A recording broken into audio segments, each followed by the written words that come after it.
দুজনে একসাথে থাকি।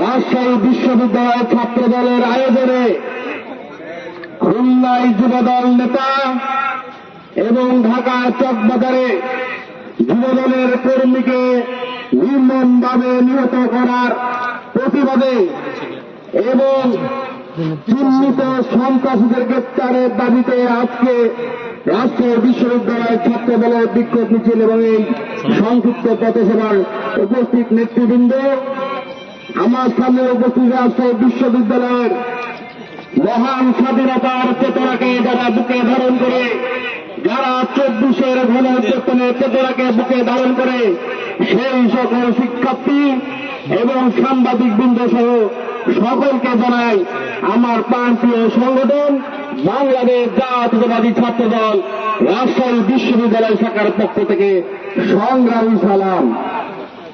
সংগ্রামী নেতৃবৃন্দ, আজকে রাজশাহী বিশ্ববিদ্যালয়ে পবিত্র কোরআন শরীফ পুড়িয়ে ফেলে দেওয়া হয়। একটি নির্দিষ্ট গুপ্ত সংগঠন নিজেদেরকে জাহের করার জন্য পবিত্র আমাদের আল কুরআন মহান আল্লাহ তাআলার বাণীকে যারা পুড়িয়ে ফেলে রাজনীতি করে, ধিক্কার জানাই আমি রাজশাহী বিশ্ববিদ্যালয় প্রশাসনকে, যারা এই চিহ্নিত সন্ত্রাসীদেরকে এখন পর্যন্ত গ্রেপ্তার করতে পারে নাই। রাজশাহী বিশ্ববিদ্যালয়ের শিক্ষার্থীরা ক্যাম্পাসে এবং বাইরে চাকবিত্ত হয়ে ছিনতাইকারীদের হাতে বিভিন্ন হামলায় আহত হয়। বিশ্ববিদ্যালয় প্রশাসন এবং গুপ্ত সংগঠন এবং তারা ব্যবসায়ী যে কোনো সংগঠন খুলে রেখেছে, তারা যখন নিশ্চুপ থাকে দুঃখ লাগে ছাত্র সংগঠনের একজন নেতা হিসাবে। সংগ্রামী নেতৃবৃন্দ, আকাশে বাতাসে ষড়যন্ত্রের দ্বন্দ্ব আমরা দেখতে পাচ্ছি।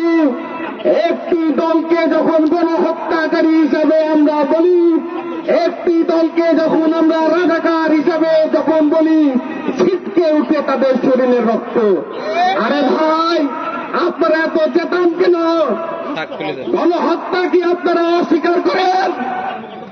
1971 সালের ভূমিকা কি আপনারা অস্বীকার করেন? 2024-এর আওয়ামী লীগের যারা গণহত্যাকারীরা আছে, তারা কি আপনাদের অপকর্মকে অস্বীকার করেন? বাংলাদেশ জাতীয়তাবাদী ছাত্র দল আপনাদের এই অপকর্ম আমরা অস্বীকার করি না। সুষ্ঠু ধারায় ছাত্র রাজনীতিতে ফিরে আসুন।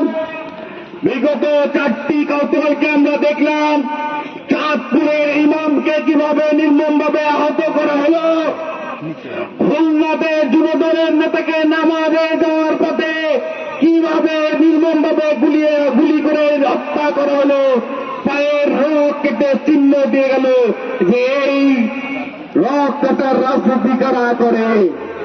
তারা রোগ কেটে প্রমাণ করল যে এই হত্যার সাথে তারাই জড়িত